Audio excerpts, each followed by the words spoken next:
I was recently listening to an interview with the owner of the Dallas Mavericks, Mark Cuban, very famous businessman. He's a billionaire. He's on Shark Tank. You've probably heard of him. Somebody asked him, "What is an area that people should be studying now that will be necessary in the future? What's a good field of study to invest in?" And his answer surprised a lot of people. He said the liberal arts. Now, there's a running joke that the liberal arts is a waste of money. I'm biased because I studied liberal arts. I studied humanities, and it's made me who I am today. I'm fairly successful, maybe not as successful as everybody around me, but I'm doing fine. So what is it about humanities that's going to be helpful in the future? Well, according to Mark Cuban, we're moving so rapidly in the development of technology. So right now, the big thing is AI, artificial intelligence. 10 years ago, it was social media. 20 years ago, it was the internet. 30 years ago, it was computers. The world's changing rapidly around us. And so right now, the area of technology that's becoming most prominent is artificial intelligence. A computer, Siri, Alexa, they don't have the capacity to understand morality, in a sense. They may be able to be programmed to have morality, but in order to do so, you would need somebody to instill their own morality and their own ethical code into that computer system. And so what Mark Cuban is saying here is that the relationship between artificial intelligence and humanities is absolutely necessary. You're going to start needing people in the future who are experts in these fields so that computers and artificial intelligence can eventually adopt these very human details. And that can only happen if a human shares their own details with that artificial intelligence. That's a pretty interesting hypothetical to look at. But this is why studying ethics is so important. We all have a concept of what it means to be a good person, and yet we don't do enough to understand what it is that makes a person good. And we don't do enough to understand what we have in relationship with one another. Because trust me, once we have a robot running our lives and running our businesses, a robot has no idea about objectivity or subjectivity and all of those nuances and, utilitarianism and relativism. It doesn't care about any of that stuff. It's just going to complete actions it's been programmed to do. So it gets a little bit confusing because humanities and technology and the sciences seem to be in conflict with one another. One is very objective, doesn't incorporate any emotions, doesn't incorporate any instinct or gut feeling. And the other is completely esoteric and out of, normal standard systems. So if we're going to have this unity between the humanities and artificial intelligence that Mark Cuban believes is necessary for the future, then we need to find those very systematic details about morality and ethics. This is where Kant comes in. So today, what we're going to cover is we're going to focus on this idea of Kant saying that in order to be good, in order to be a moral person, you must have a good will. So we're going to unpack that and we're going to understand this. And we're going to try to find out, according to Kant, if there is a way to approach morality in a very systematic and scientific way. Kant says there is. And we're going to cover that by going over his idea of what it takes to make a good will.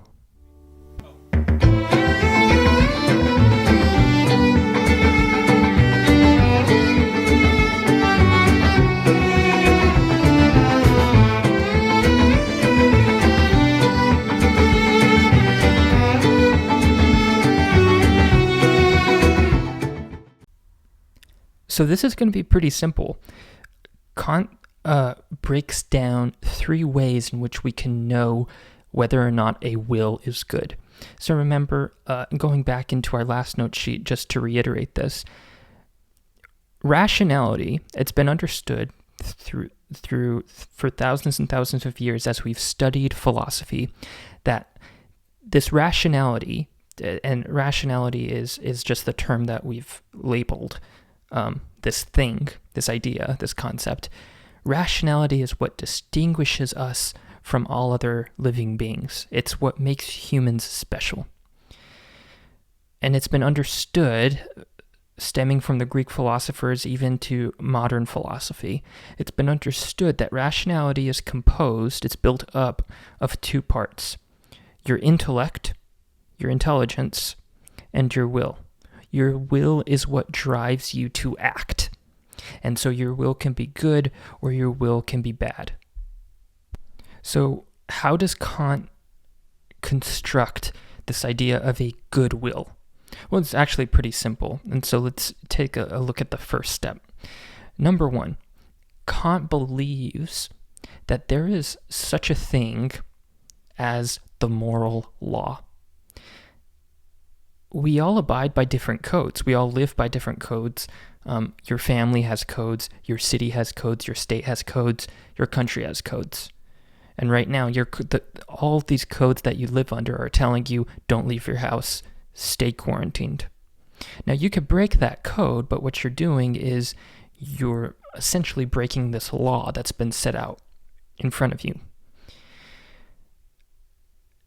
In order for you to understand between good and bad, you have to accept the fact that there's something natural about good actions or bad actions. Even if you or somebody else disagrees on whether or not something is good or bad, you both have a concept of what good and bad is. And so this concept points to this idea that there's something innate in human beings that enables us to label something as good and label something as bad. And this is what Kant calls the moral law. And so the first step in understanding whether or not a will is good is if you are willing to obey the moral law for the sake of the moral law itself. Not for any other reason, but the fact that to be good is good. You don't get anything out of it. You don't get any rewards. You don't get happiness out of it. You just want to do the good thing for goodness sake. So imagine, let's fast forward, let's see, you guys are 17. Let's fast forward about 10 years from now. Hopefully the majority of you will be married, or at least in relationships, serious relationships, maybe have children by then.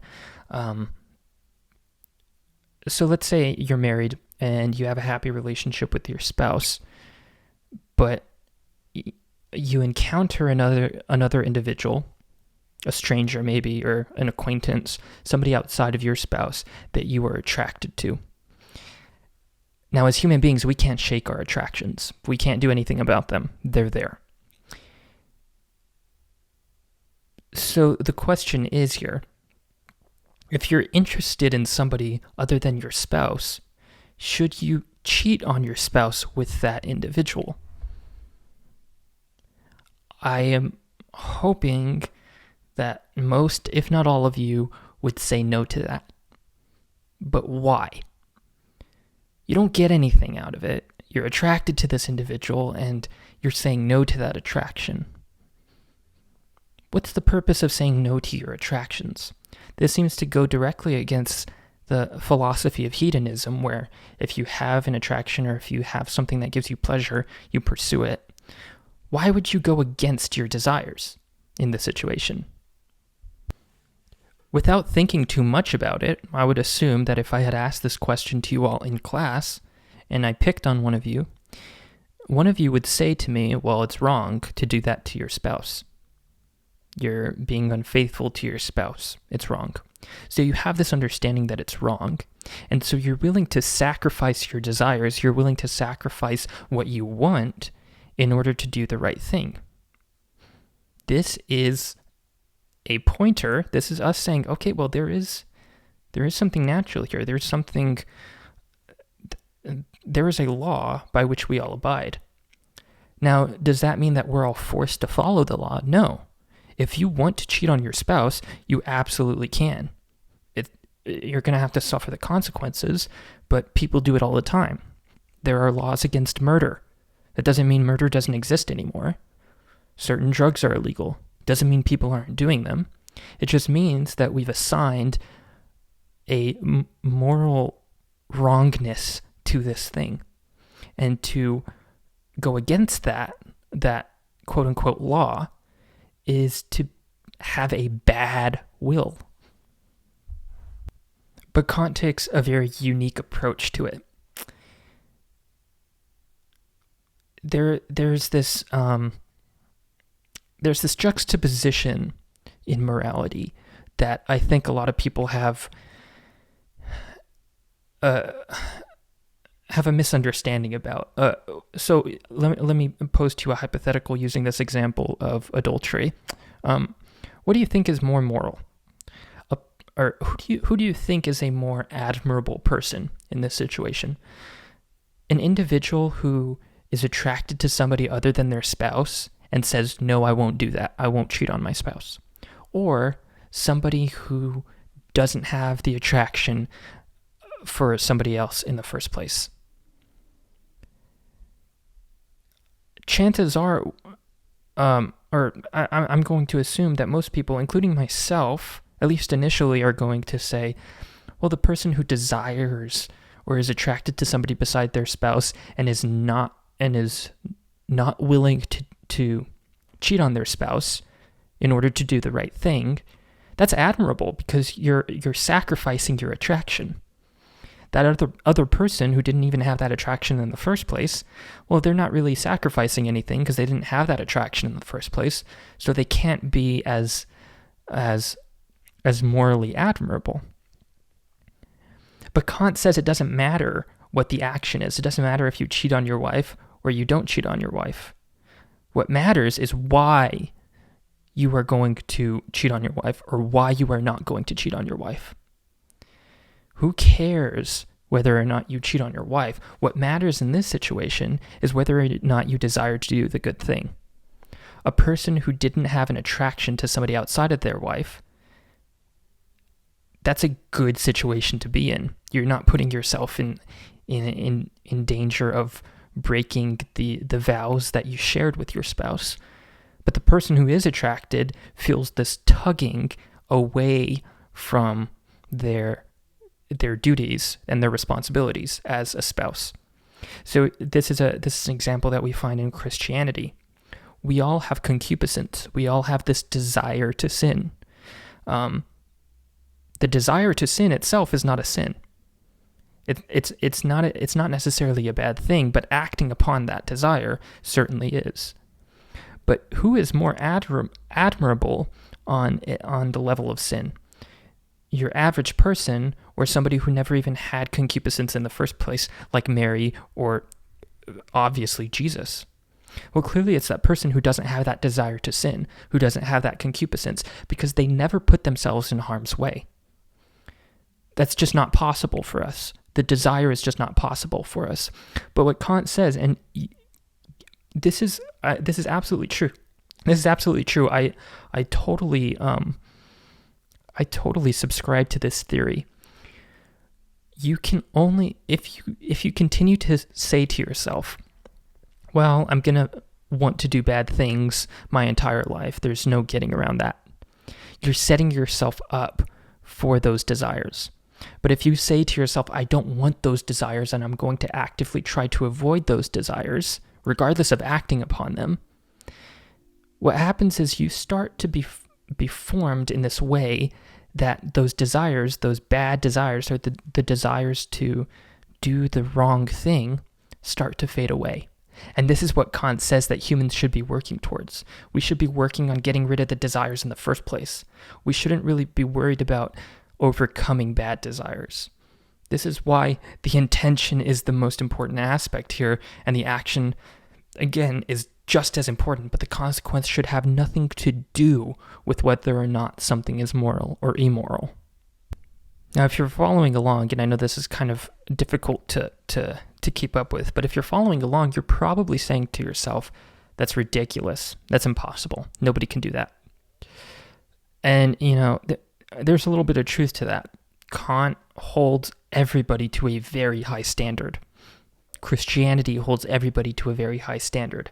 The moral life, the good life, the morally good life, is a life that is high standard. You look at people who don't do bad things. You look at people who live by a certain moral code, and you react in one of two ways. You either think that person is crazy or a weirdo, or they're ridiculous and nobody else can do what they do, or you say, wow, I definitely admire that person. Either way, it's a very unique situation to be in, to live by a certain moral code and to live up to those standards. Kant believes, in the same way that Christianity believes, in the same way that most moral codes believe, that as humans, we have obligations. When it comes to obligations, Kant holds everybody to a very high standard. Now again, you cannot control your emotions. You cannot control your desires and your attractions. They just seem to pop up. Or maybe you can control them, but it requires a very, very high will, a high functioning will, I guess you could say. Just because you have attractions and desires and emotions does not mean that they should be determining what you think is right or wrong. The worst thing for choosing whether or not to act rightly, according to Kant and according to most moral systems in general, is to let your emotions influence your choice. That is the absolute last thing you should be doing. If anything, chances are your emotions are straying you away from doing the right thing. So this is all fine for us to be studying and talking about, but it's a lot easier said than done, right? It's not very simple when you're forced to act upon your desires or to act against your desires. And Kant recognizes this. And so he wonders, is anything really good for its own sake? Is being a good person a good thing just because being a good person is good? Or is there some ulterior motive here? He wrestles with this idea. He's not coming out and saying, absolutely not, I'm right. Good is good, and there's nothing more to it. He wrestles with it, and he philosophizes and contemplates with this idea, and he tries to determine whether or not all of these things that he's been taught in a Christian context, all these things that he feels is natural and innate in human beings, he wonders if it's all wrong, and if everything he's been taught was essentially misguided or simply a lie. So if he's having all of these doubts, what is the point of still living to this very high standard and desiring that others live to this high standard as well? Here's a quote from him. "A person should only be praised or blamed for something that is within the power of his will." This is really crucial thing for us to look at here because, again, everybody has these obligations that they should be held to. And this is what makes being a morally good person so difficult. But what Kant is saying here is that you shouldn't be blamed or praised for your reaction, your initial reaction to a situation. If you do something to me, and let's say I'm offended, I'm immediately offended. Let's say you say, Mr. Chewett, I hate your class, and I hate these videos, and they suck. My initial reaction to that is going to be, well, damn, I'm putting in a lot of work into this, and I don't necessarily want to be doing this. I'd rather be talking to you all in the context of a classroom. So the fact that, you don't like this, it sucks to hear. And that's going to be my initial reaction. Now, how do I respond to that reaction? Well, when somebody offends me, my initial desire is to punch them in the face. Would I be warranted in doing that? Absolutely not. Of course not. If somebody offends me, I have a myriad of ways that I can respond to that situation. Punching them is me following my emotions, right? Or I could say, well, I'm sorry you feel that way, and I hope that, either you change your direction, or maybe I'm doing something wrong and I should change my direction. Maybe this is an opportunity for growth for me and you. Well, that's a very mature response to that situation. It's very difficult to demand that people do that. Should I be praised for having that response? Sure, because it wasn't my immediate reaction. Should I be chastised or blamed for reacting with this idea of being offended? No, because that was my gut reaction. So this is what's really important about Kant. You don't blame somebody for their initial reaction. You don't praise somebody for their initial reaction. You don't praise them for their intention. You don't praise them for or you don't blame them for their intention. But it's all dependent on how they respond to that situation. So for Kant, maybe I haven't expressed this clearly yet. When we look at the three aspects of the moral act, intention, action, consequence, you cannot separate intention and action. They are absolutely necessary together. However, consequence does not matter at all, according to Kant. So that leads us into the second way in which Kant tries to determine whether or not a will is good, which is exactly what I just said. Good consequences do not make an action good. The consequences don't matter here. You can do something good and have bad consequences. It doesn't mean that what you did initially was morally wrong. So you don't have control over your emotions, your reactions, your desires, your attractions. You have no control over that. That's something that's deep within you. So just as someone has no control over their reactions, their immediate reactions to things, they also have no control over the consequences to their actions. If you do something wrong, let's say you did something wrong to one of your friends and you feel really guilty about it, and you go and apologize to them. I would say apologizing, especially if you know you did something wrong, apologizing is morally good, and I think most of you would agree with that. However, you cannot control how they respond to that. They can either be receptive and accept your your apology and give you forgiveness, or they can say, "Don't ever talk to me again. I don't care. Your apology is not accepted." You have no control over that. So the consequence to that action should have no control over whether or not you were morally right in this situation, because you were not a part of the consequence. You were only part of the action. That does not mean, however, and Kant's very clear about this, that does not mean that you aren't culpable for the action. So let's say you rob a store, and for whatever reason, I'm blanking on hypotheticals right now. For whatever reason, it did the store good. Maybe they were able to get a lot of insurance money out of it. That doesn't make the action that you did good. You had no control over the consequence. You're responsible for this bad thing that you did, which was robbing the store. So what Kant is saying here is simply consequences have no effect on the goodness of an action. So let's say that you're in a situation where no matter what you do, the action that you commit is going to be morally wrong. You're in a lose-lose situation and you have no other way to go about it. Kant says that even if an individual is unable to act rightly for whatever reason, so in this hypothetical, it is still moral, it's still morally good for making the decision to act.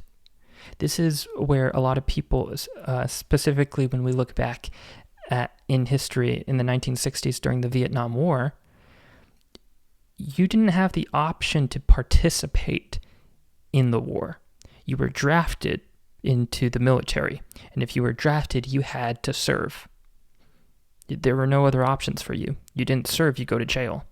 So what you have are individuals who come around and say, you know what, I'm not going to act. I'm going to make the decision not to act.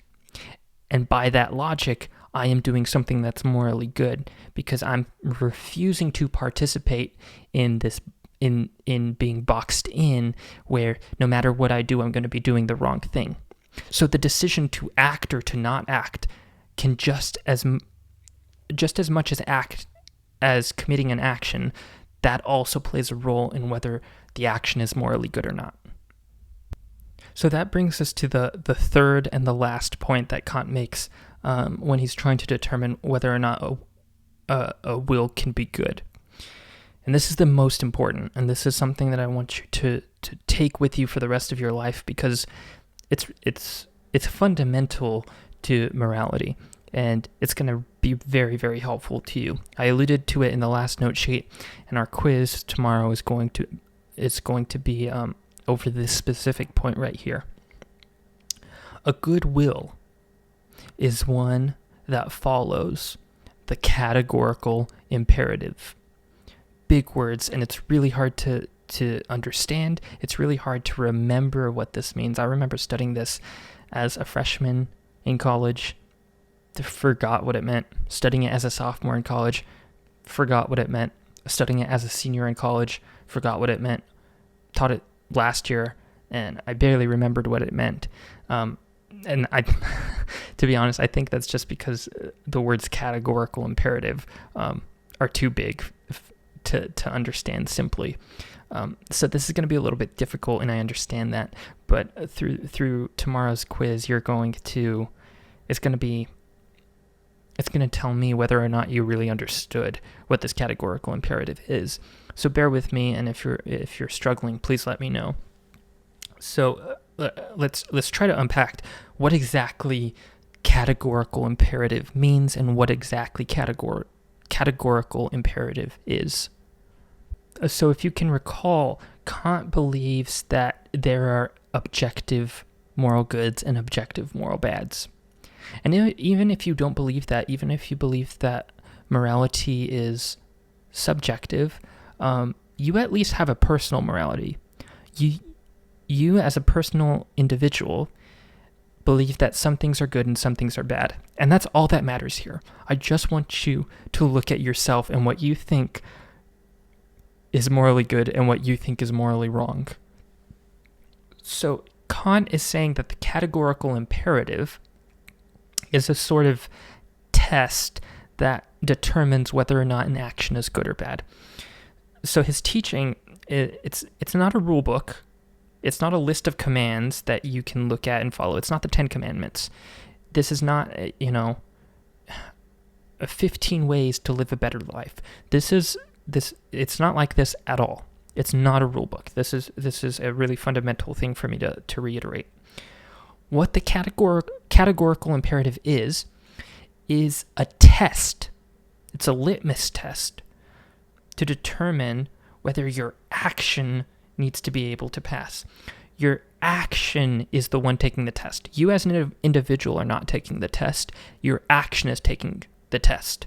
I don't care about you. Kant doesn't care about you as a person. He cares about your action.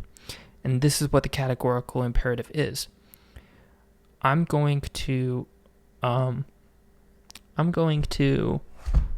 maybe steal a candy bar from a convenience store. That's an action. It could be morally good or it could be morally bad. I'm not going to take into account who I am as a person, whether or not I'm super hungry, whether or not I just want to steal things for the thrill of it. All I'm going to take into account is the act of stealing a candy bar. The action is going to undergo this test. There's only one categorical imperative. There's only one test that your action takes. It's not, a line of questions. However, there are two formulas, two ways to go about taking this test. So the first formula is the universal law. And this is probably the easier one to understand. So let's take into account this hypothetical of stealing a candy bar from a convenience store. Is the reason I am doing this action, is the reason I am stealing this candy bar a reason that everybody can have? Or am I making an exception for myself? We often, when we're making decisions, moral decisions, we often like to see ourselves in a very, very positive light. But imagine if laws worked that way. It would be absolutely disastrous. The reason why we have laws as a society is so that everybody's held to the same standards. Now, sentencing takes place to determine, your culpability as an individual. But a bad action is a bad action. You can't say that a bad action is a good action to some people. So the act of stealing a candy bar, is that a moral wrong? Let's say that you believe that stealing a candy bar is a moral wrong, just by itself, not taking into consideration any context beyond that. Are you saying to yourself that it's bad for others but good for you to do it? If you are, your action has failed, and it's a bad action. Those things should be one and the same. It should be just as bad if you do it, in the same way that it's bad if everybody else does it. So this is the idea of universal law. The reason why it's called the universal law is because if it was a universal law, if it was literally a law that everybody in the world had to follow, it should lead to the benefit of society, right? So if you look at the act of stealing a candy bar, what are the consequences of that action? What would happen if everybody in the world stole a candy bar? Well, from that convenience store. Well, clearly, that convenience store would go out of business because they're losing so much money. That's a bad thing. And so that action has failed the litmus test. That action has failed the categorical imperative. But if the action, maybe it seems kind of morally hazy, you don't know if it's good or bad. If that action, let's say,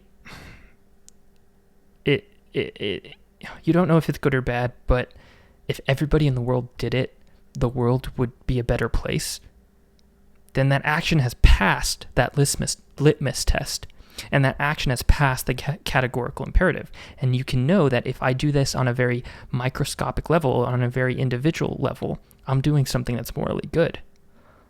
This is essentially the golden rule, right?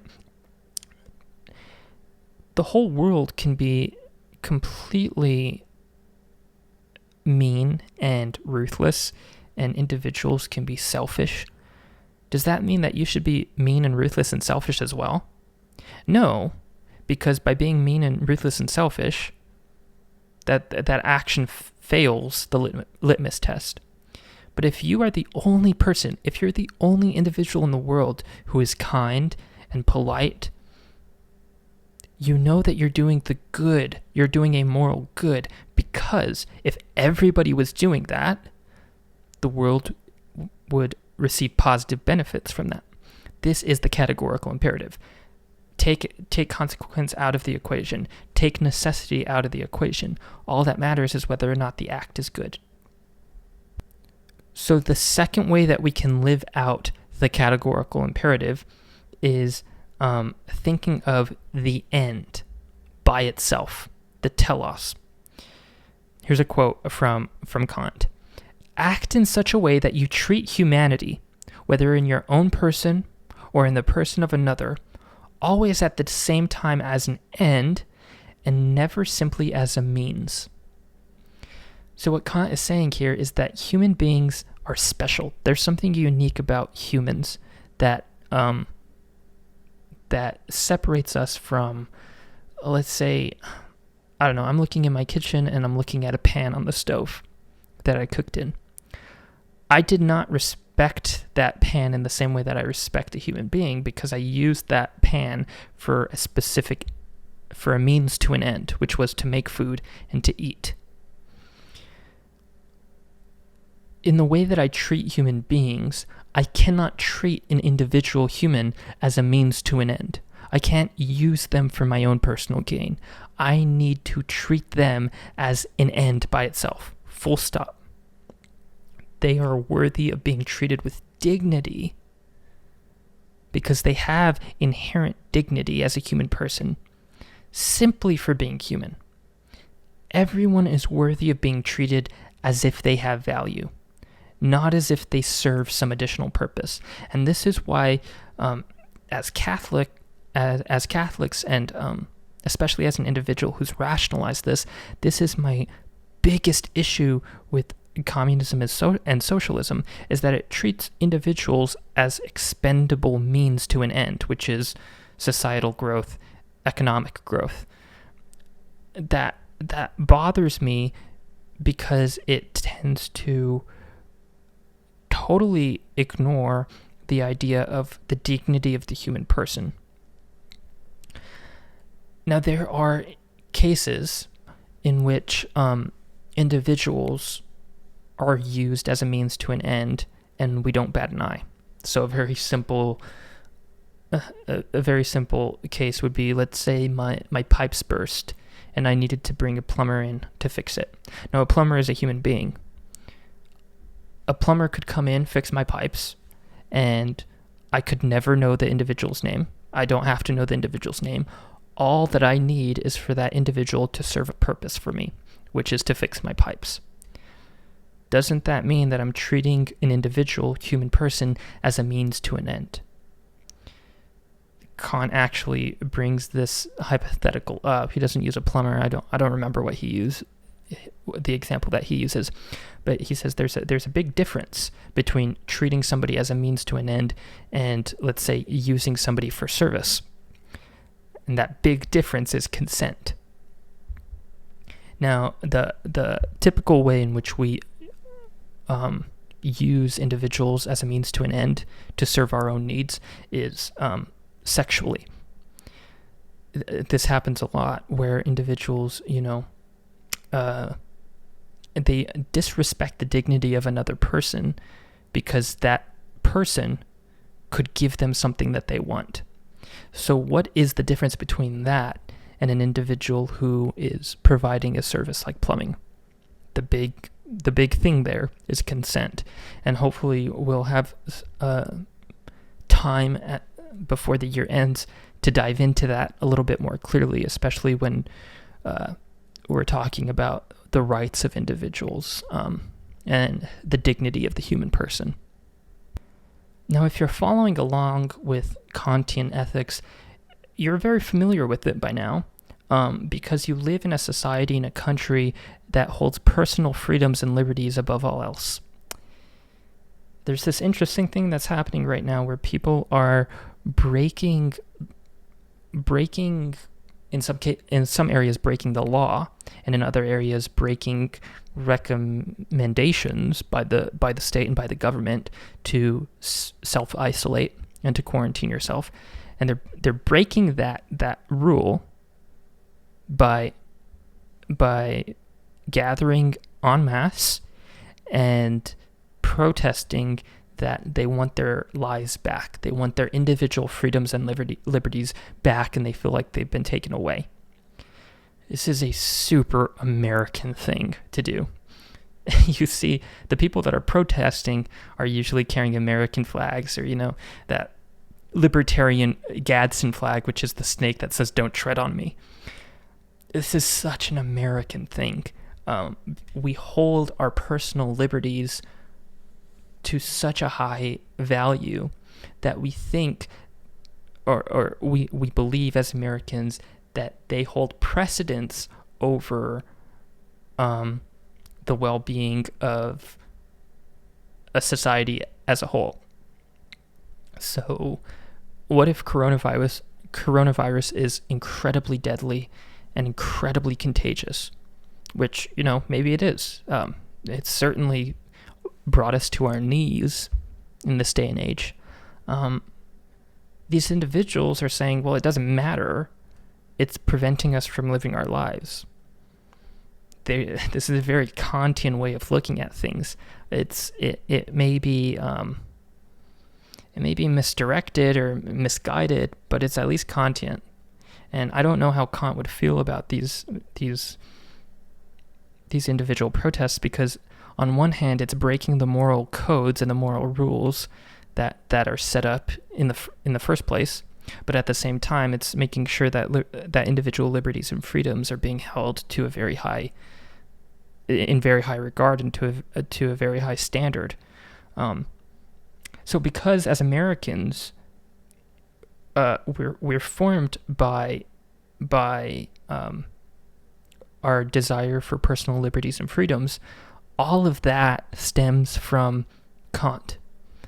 Kantian ethics affected individuals like John Locke and Thomas Jefferson, who really set up this idea of individual liberty that led to American ethics. So we're looking at Kantian ethics firsthand in the modern age here. And this obviously forms the American mindset that you shouldn't be forced into doing something that you don't want to do.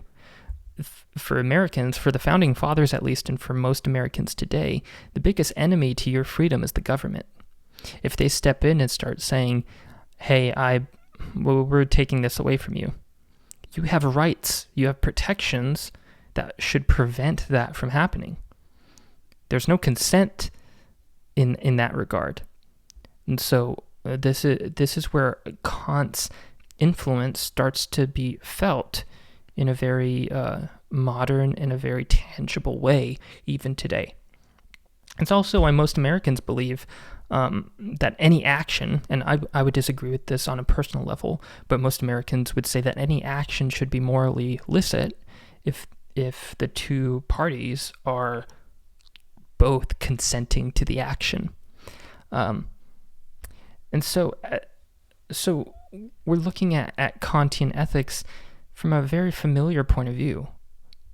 This is the world that we know. It's the ethical system that we're familiar with the most because we live in it. This is why Kant is so important. And so what I want you to take with you as we move on to our next ethical system, as we move away from Kantianism, there's something clearly very important about the intention and the action playing a role together. And this is something that I would agree with wholeheartedly with Immanuel Kant. But it's not the only ethical system that utilizes this method of thought, and we're going to jump into more. In fact, our next note sheet for next week is going to cover an ethical system that doesn't care about intention or action and actually only cares about consequence.